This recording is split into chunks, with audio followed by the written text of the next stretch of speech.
What is up, guys? It's BT back here again with another review. Today I want to talk to you guys about the importance of trackers. Now, there's a lot of fitness trackers going around. There's Fitbit, there's Garmin, there's all these different brands. How do you know which one to choose? And why are they even important? Why would you even want one? You know, even the Apple Watch is a viable option now for these kind of products. So I decided to make a video on why they're important, because I was skeptical at first too, but hear me out, because my opinion has changed. Now, if you have seen some of my old videos, you will know that I have a cop reference, and that cop reference goes something like this. When you're driving in a 50-mile-per-hour zone, and then you get to a 35-mile-per-hour zone up ahead sign, right? Are you gonna slow down, or are you gonna go that 50 right through that 35-mile-per-hour zone? Most likely, you're gonna go 50 miles per hour because nobody's holding you accountable. And if you're already going that route, why would you stop? Now, let's say the same situation happened. You were going 50 in a 50-mile-per-hour zone, and then you see a 35-mile-per-hour zone, but this time you see a cop right next to that sign. Are you more likely to slow down? Yes, you're gonna go that 35 miles per hour. And that is the same way a tracker works. You see, when you have something that holds you accountable, when you have something that is watching you and you have to answer to, it's almost like a little trainer on your arm. So that way you'll see what you're doing right and wrong, and if you've eaten the wrong things, how that can affect your progress. They hold you accountable. They hold you accountable, guys. You know, at the end of the night, when you're looking at all your stats, you can say, dang, I need to do better. As opposed to not seeing your stats, not getting any feedback from anyone or anything, and then you're just going about your business. What's gonna happen? You're gonna forget. You're not gonna see that progress. You're not gonna see any of these cool charts that some of these apps have, and you're just gonna fall off. So it's a good way to keep track of your progress, first and foremost. Now, with all that being said, let's move into what tracker I use and my experience. Now, I first had the Charge 1 by Fitbit. It was the Charge HR, excuse me.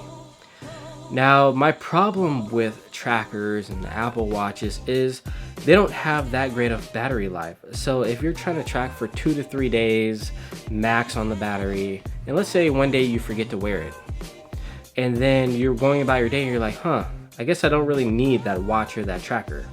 And then you stop wearing it. I mean, this has happened to me. I've forgotten totally about the Fitbit. I go about my day and I'll be like, man, I had a Fitbit. Oh yeah, that's right.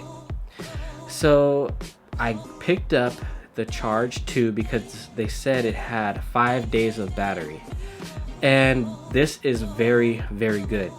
I have gotten 5 to 6 days of battery with this device. I'm working out, I'm at work, and this tracker has held up very nicely. I'm very impressed. So here it is right here. Here is the Fitbit Charge 2. And now I'm gonna get into a little bit of a review of why I like this tracker and why I think you guys should probably pick this one up. Now, they updated it, and what I like about this new Charge 2, first off, is the price. They didn't raise, they just updated the Charge HR with a better screen and better battery life, and they didn't charge you for it. They kept it the same exact price. So kudos to Fitbit for doing that. I really, when I saw the price, I was like, that's really cool of them to do. So you can really tell they're in it for the people. They're in it for us. You know, they want us to be better. They're a business, of course. They got to make money, but at the same time, I really felt like this move kind of made me realize that they actually do care, and the company is very set on helping people. So through pressing this button on the side, you can get to a lot of things. You can see the time, the date, how many steps you have, the fat burning zone for yourself, your heart rate, what kind of workout you're doing. You can set it to the different kind of workouts that you might be doing. So elliptical, bike, running, weightlifting, all those different things, which is really cool because it can calibrate your movement to what activity you're doing. So that's a cool feature. Now, people might say, Brandon, BT, I mean, this thing is not accurate. I can wave my hand and it'll get steps, or my heart rate is not completely accurate. And to those people, I say, of course it's not going to be accurate. This isn't meant to be completely 100% accurate.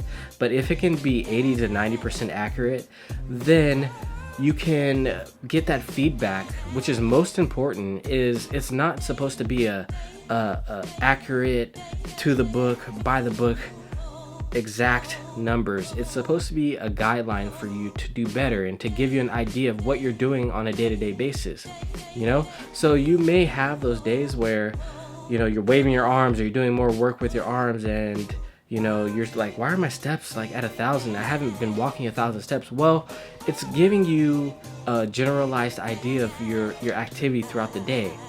So don't expect this to have the exact heart rate, because it's just going off of a little sensor on the bottom. It's great technology. If it can give you around the right heart rate, that in itself is really cool. So what I like about the Fitbit Charge HR 2 is that it'll send you a lot of notifications through your Fitbit, through your phone, through your email, to try to contact you to say, hey, look, you need to be moving, or you need to be doing this, or you need to do 90 more steps. They have something called Win the Hour, where you can do 250 steps and you can win the hour. So you try to win all the hours in the day. So when I'm at work or doing different things, I'm in the lab, I'm at my computer, I'll get these notifications on my wrist. It'll vibrate and say, hey, you need to be moving. And this motivates me to get up and be like, you know what, I should be moving. I should be moving those 250 steps. So it's a really great way to just keep yourself active throughout the day. Even if you don't work out, even if you don't go to the gym, even if you don't have time every day to be active, this is just a way to show you that every day we can do something to be active. And I really like that. I really like that idea and that concept. Another great feature of the Fitbit ecosystem is that they have a nice food tracker. Now you can use MyFitnessPal, which is really nice, but I like that they integrated a food tracker where you can enter your macros and enter how many calories you want to get for the day and what you want your weight loss to be, and then this will give you the calories that you need for the day.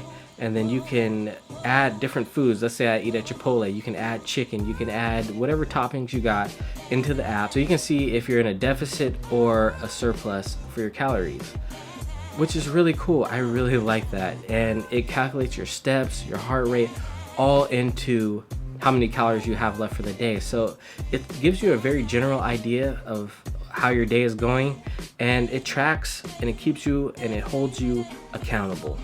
And also it calculates your weight. So you can enter your weight every single day, and it'll show you a chart going up and down of what your weight is. And you can keep yourself accountable by seeing how much weight am I actually losing? Are the foods that I'm eating actually working? Another feature, a big feature of the HR2 is, of course, the heart rate monitor. Now, it's not completely accurate, like I said, but it does give you a lot of motivation. So when I'm in the gym, I try to keep my heart rate at a certain level. If I see it dip, or I know I'm not in my fat burning zone, I'll try to up the rate. I'll decrease the rest times in my sets and go harder. It just gives you that much more of a push as opposed to nothing at all. And for $150, it's worth its weight in gold. You can also track your sleep. Now this is something I'm really bad at, because I'm working so hard with YouTube, with work in a lab, so I do scientist stuff all day, come home, work out, and then I go to sleep really late and wake up early. So it really motivates me to sleep earlier. It'll send you a notification saying, hey, it's almost bedtime, at about 30 minutes before your bedtime.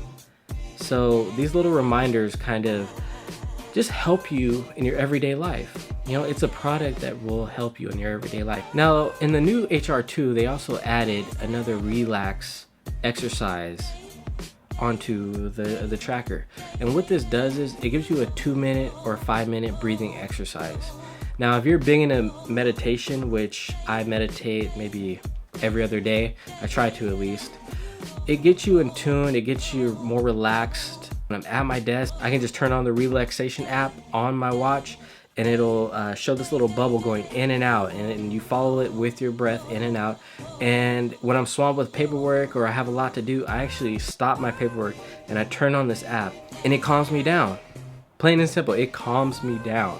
And to me, like, it's things like that where all these different things add up to you having a better life. And when a product can do that just by your day-to-day, then it's worth it. Whether it's the Apple Watch, whether it's the Garmin, whether it's the new Fitbit Charge H2 or the Flex, whichever one you decide to go with, make sure it has the features that will help you most in your life. That's the best advice I can give you. Now, I really like the Fitbit Charge HR2, and I recommend this one strongly to anybody trying to get into the tracker world. Definitely one with the heart rate monitor. So I hope you guys have enjoyed this video on why trackers are important, and maybe give you guys that little push that you need to go out and get yourself a tracker. Remember that cop that I was talking about? Yeah, you don't want him to catch up with you, and that's life. Life will catch up with you. So definitely give a tracker a try. You know, give a tracker a try, and and see how it works out for you. You know, take it. What's the worst that can happen? Your life gets a little bit better, and even then, that's amazing. So go out there, get yourself a tracker, and let me know how it goes. And I will see you guys in the next video. Peace. Every day, 24/7, I am getting more shredded. I am putting my